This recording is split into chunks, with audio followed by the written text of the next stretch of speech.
പള്ളുരുത്തി എന്ന് വെച്ചാൽ നാനാജാതി മതസ്ഥർ ഇടകലർന്ന് ജീവിക്കുന്ന ഒരു സ്ഥലമാണ്. പണ്ട് പള്ളുരുത്തി പഞ്ചായത്തായിരുന്നു, കൊച്ചി കോർപ്പറേഷന്റെ ഭാഗമാണ്. പള്ളുരുത്തിയിൽ എന്താ സംബന്ധിച്ചാൽ അവിടെ മുസ്ലിം പാരമ്പര്യമുള്ള സ്കൂളുകളുണ്ട്, ക്രിസ്ത്യൻ പാരമ്പര്യത്തിൽ വേറെ സ്കൂളുകളുണ്ട്. ഇവിടെ തന്നെ ഈ പറഞ്ഞ സ്കൂളിന്റെ വിളിച്ചാൽ വിളിയേക്കുന്ന ദൂരത്താണ് ഈഴവ പാരമ്പര്യമുള്ള SDPY സ്കൂൾ. നമ്മുടെ വെള്ളാപ്പള്ളി നടേശന്റെ അനന്തരവൻ അറക്കത്തറ സന്തോഷമാണ് അതിന്റെ മാനേജർ. SDPI സഭയുടെ പ്രസിഡന്റും അതേപോലെ ഞാൻ മനസ്സിലാക്കുന്നത്. അവിടെ എത്രയോ മുസ്ലിം കുട്ടികൾ പഠിക്കുന്നു. ശിരോവസ്ത്രം ധരിക്കണം, ആർക്കും ഒരു ആക്ഷേപമില്ല, ഒരു തർക്കവുമില്ല. ഇനി ഈ കുട്ടിയിലേക്ക് വരിക, ഇപ്പോഴത്തെ ഈ വിവാദ നായികയായിട്ടുള്ള കുട്ടി, ആ കുട്ടിയായിട്ട് മുസ്ലിം മാനേജറുള്ള സ്കൂളിൽ പഠിച്ചത്. അവിടെ നിന്ന് TC വാങ്ങിച്ച് ഈ സ്കൂളിൽ വന്ന് ചേരും. ഇവിടെ നിലവിൽ 140 മുസ്ലിം കുട്ടികൾ പഠിക്കുന്നുണ്ട്. ഇത് ഫീസ് കൊടുത്ത് പഠിക്കുന്ന സ്കൂളാണ്, അൺഎയ്ഡഡ് എന്ന് മാത്രമല്ല CBSE സ്കൂളുമാണ്. കേരള സർക്കാരിന് അതിന് വളരെ നേരിയ ഒരു നിയന്ത്രണമേ ഉള്ളൂ. അല്ലാണ്ട് ഇവരെ മൂക്കിൽ വലിക്കാനോ തലവെട്ടാനെന്നുള്ള അധികാരമൊന്നുമില്ല. അവിടെ ഹിജാബ് അനുവദനീയമല്ല എന്ന് അറിഞ്ഞുകൊണ്ട് ഈ കുട്ടിയെ മുസ്ലിം പാരമ്പര്യമുള്ള സ്കൂളിൽ നിന്ന് ഇവിടെ കൊടുത്ത് ചേർക്കുന്ന സമയത്ത് തന്നെ കുട്ടിയോട് പറഞ്ഞിട്ട് ഇവിടെ ഈ പരിപാടി നടക്കില്ല. അത് അറിഞ്ഞുകൊണ്ട് തന്നെയാണ് അവിടെ ചേർന്നത്. 4 മാസം ഈ കുട്ടി ശിരോവസ്ത്രം ധരിക്കാതെ തന്നെ സ്കൂളിൽ പോയി. അങ്ങനെ ഇരുന്നപ്പോൾ പെട്ടെന്ന് ഉൾവിളി തോന്നിയിട്ട് കുട്ടി ഒരു ദിവസം ഹിജാബ് ഇട്ട് പോവുകയാണ്. അപ്പോൾ കന്യാസ്ത്രീ പറഞ്ഞ് പറ്റില്ല, ഇങ്ങനെയാണ് വിഷയം ഉണ്ടാവുന്നത്. അപ്പോൾ കുട്ടിയുടെ രക്ഷാകർത്താവിനെ വിളിച്ചുകൊണ്ട് രക്ഷാകർത്താവ് വന്നു. അത് ഈ പറഞ്ഞ രീതിയിൽ ഇനി ബാക്കി കാര്യങ്ങൾ ഞാൻ പറഞ്ഞല്ലോ, നമ്മളെല്ലാവരും കേട്ടതാണ്. ഇനി ഇത് ആളിക്കത്തുമെന്ന് തോന്നിയപ്പോൾ, പ്രത്യേകിച്ചും ഈ കോർപ്പറേഷൻ തെരഞ്ഞെടുപ്പ് അടുത്ത് നിൽക്കണല്ലോ, കൊച്ചി കോർപ്പറേഷനിലാണ് എന്താണ് ഈ സെൻറ്റ് റീത്താസ്. ഇത് ലത്തീൻ സഭയുടെ കീഴിലുള്ള സ്ഥാപനമാണ്, സുറിയാനി അല്ല, ലത്തീനാണ്. മാത്രവുമല്ല അവിടെ ഈ പോപ്പുലർ ഫ്രണ്ടുകാരും ഇവരും തമ്മിൽ ചെറിയ ഒരു ഉരസൽ നേരത്തെ ഉണ്ട്. ഈ സ്കൂളിന് മുമ്പിൽ കൂടെയുള്ള റോഡിൻ്റെ പേര് സെൻറ്റ് അഗസ്റ്റിൻസ് കോൺവെൻറ്റ് ആ റോഡെന്നായിരുന്നു കൊച്ചി കോർപ്പറേഷൻ്റെ പേര്. അതിനെതിരെ ചില ഈ ജിഹാദികൾ ലഹളയുണ്ടാക്കി അതിന് ഇപ്പോൾ അത് തർക്കമായിട്ട് കേസായിട്ട് നിൽക്കുക, ബോർഡ് എടുത്ത് മാറ്റി വെച്ചു. അങ്ങനെ നേരിയ ഒരു ഉരസലുള്ള സമയത്താണ് ഇങ്ങനൊരു സംഭവം. അപ്പോൾ ഇവിടെ ശിരോവസ്ത്രമല്ല വിഷയം. ഈ സ്കൂളിൽ ഇപ്പോൾ നിലനിൽക്കുന്ന ഒരു ഡിസിപ്ലിൻ അല്ലെങ്കിൽ അവരുടെ ഒരു രീതി അതിനെ ഡിസ്റ്റർബ് ചെയ്യുക എന്നുള്ളതാണ്. ഇപ്പോൾ ക്രിസ്ത്യൻ സ്കൂളിൽ തന്നെ ശിരോവസ്ത്രം അനുവദിക്കുന്നവരുണ്ട്, അനുവദിക്കാത്തവരുണ്ട്. അനുവദിക്കാത്ത സ്കൂളിൽ അറിഞ്ഞുകൊണ്ട് പോയി ചേരുകയും അവിടെ ചേർന്നതിന് ശേഷം ഞങ്ങൾക്ക് ശിരോവസ്ത്രം ധരിക്കാൻ അനുവാദം തരണം എന്ന് പറഞ്ഞ് ലഹള ഉണ്ടാക്കുന്നതിന് വല്ല അർത്ഥവും. അത് വളരെ പ്രധാനപ്പെട്ട കാര്യമാണ്. അല്ലെങ്കിൽ പിന്നെ ഇന്ത്യൻ ഭരണഘടനയിലും നമ്മുടെ കേരള എഡ്യൂക്കേഷൻ റൂൾസിലും CBSEയുടെ റൂൾസിലും ഒക്കെ മുസ്ലിം പെൺകുട്ടികൾക്ക് ശിരോവസ്ത്രം ധരിക്കാനുള്ള അവകാശം മൗലികാവകാശമാണ് എന്ന് എഴുതി വെച്ചിട്ടുണ്ടാവണം. അങ്ങനെയാണെങ്കിൽ ശരിയാണ്. ഇതതില്ലല്ലോ. ഓരോ വിദ്യാലയത്തിലെയും യൂണിഫോം തീരുമാനിക്കാനുള്ള അവകാശവും അധികാരവും മാനേജ്മെന്റിനും PTA-ക്കുമാണ് എന്ന് കേരള ഹൈക്കോടതിയുടെ വിധിയുണ്ട്. കേരള ഹൈക്കോടതിയിലെ ജസ്റ്റിസ് മുഹമ്മദ് മുഷ്താഖിന്റെ ജഡ്ജ്മെന്റ് ഉണ്ട്, വേറെ അല്ല, ഒരു അന്യ സമുദായക്കാരൻ്റെ അല്ല. ജസ്റ്റിസ് മുഹമ്മദ് മുഷ്താഖ് തിരുവനന്തപുരത്തുള്ള ക്രിസ്ത്യൻ മാനേജ്മെന്റുള്ള ഒരു വിദ്യാലയത്തിൽ ഇതുപോലെ ഒരു കുട്ടി ഇത് വിഷയം ഉണ്ടാക്കി കഴിഞ്ഞപ്പോൾ പുള്ളി പറഞ്ഞു, ഒന്നുകിൽ ആ സ്കൂളിൽ തന്നെ ശിരോവസ്ത്രം ധരിക്കാതെ യൂണിഫോം ധരിച്ച് പഠിക്കുക, അല്ലെങ്കിൽ വേറെ സ്കൂളിൽ പോയി പഠിക്കുക. ഇത്രയുള്ള കാര്യം. ഇവിടെ വേറെ സ്കൂളിൽ നിന്ന് ഒരു കുട്ടി മതസ്വാതന്ത്ര്യം അരക്കിട്ട് ഉറപ്പിക്കാൻ വന്നു ചേർന്നു എന്നുള്ളതാണ് പ്രശ്നം.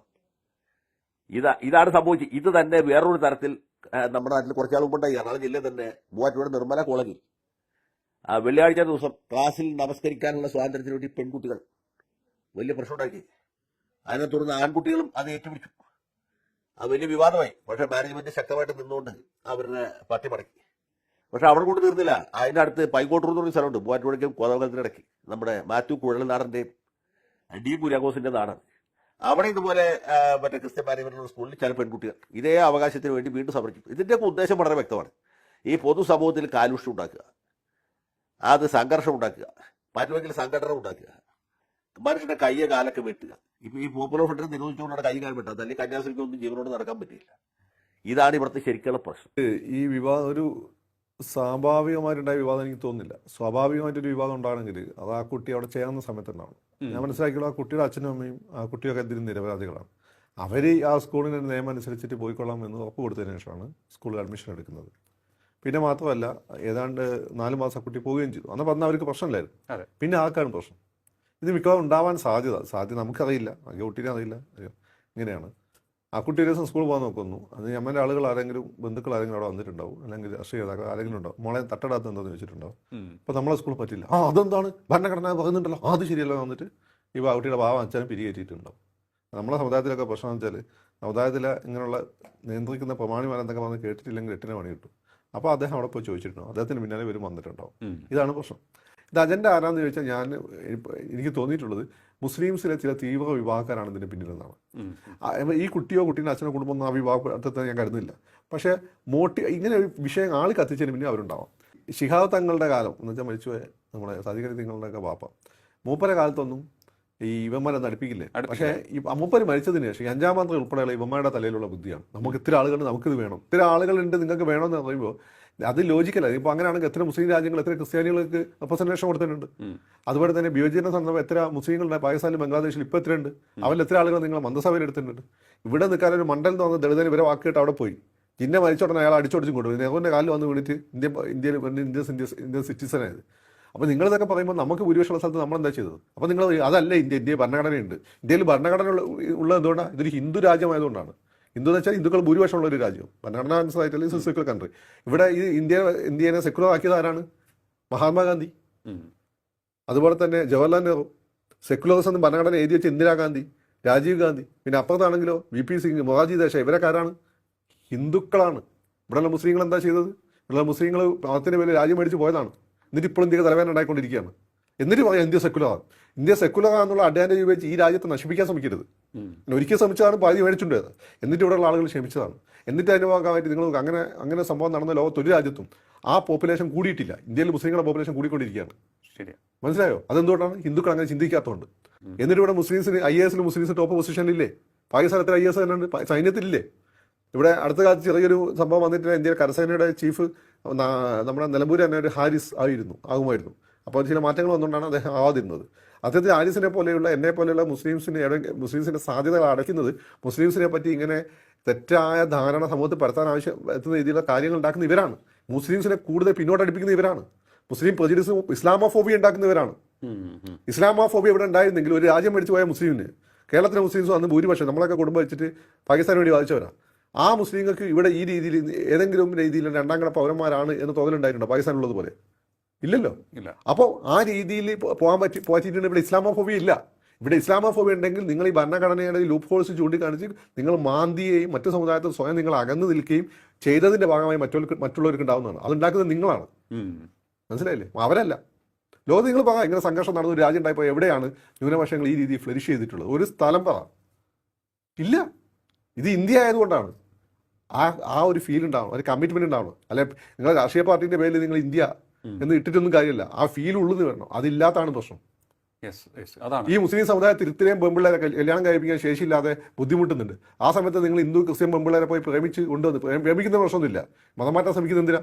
നിങ്ങൾ അവരെ കെട്ടിച്ചു കൊടുക്കുക നിങ്ങളെ മക്കൾക്ക് നിന്ന്. അത്രയും പ്രശ്നം ഉണ്ടെങ്കിൽ എന്നിട്ട് ഇങ്ങനെ ഒരു പ്രശ്നം കെവിൻ പറഞ്ഞ സാധ്യത എത്രത്തോളം ശരിയെന്ന് എനിക്കറിയില്ല. കെവിൻ ഈ വിഷയമായിട്ട് കോടതിയിൽ പോയ പോലീസ് സ്റ്റേഷനിൽ പോയപ്പോൾ ഈ പറഞ്ഞ പയ്യനെ ന്യായീകരിക്കാൻ വേണ്ടി സമുദായം മൊത്തം വന്നിരിക്കുക. ഞങ്ങളുടെ സമുദായത്തിൽ അങ്ങനെ ശീലമില്ല. ഞങ്ങളുടെ സമുദായത്തിൽ ഇപ്പോൾ പുറത്തുനിന്ന് ഒരു കല്യാണം വരികയാണെന്ന് നമ്മൾ പൊതുവേ പറയാം. എന്നോട് ഉൾപ്പെടെയുള്ള ആളുകൾ പറഞ്ഞത് വേണ്ട, അവർക്ക് വിഷമാവും, നമുക്കും പ്രശ്നമാവും, വേണ്ട, ഒഴിവാക്കിയേക്കുന്നതാണ്. നമുക്ക് താല്പര്യമില്ല. മനസ്സിലായോ? പക്ഷെ അങ്ങനെയുള്ള ഈ കമ്മ്യൂണിറ്റിയിൽ അപ്പത്തെ പെൺകുട്ടിയെ ഒരുത്തൻ ചാടിച്ചുകൊണ്ട് വന്നപ്പോൾ അവളെ ഇങ്ങോട്ട് കൊണ്ടുവരാൻ വേണ്ടി ആരെങ്കിലും ഹാദിയുടെ വിഷയത്തിൽ നമ്മൾ കണ്ടാണ്.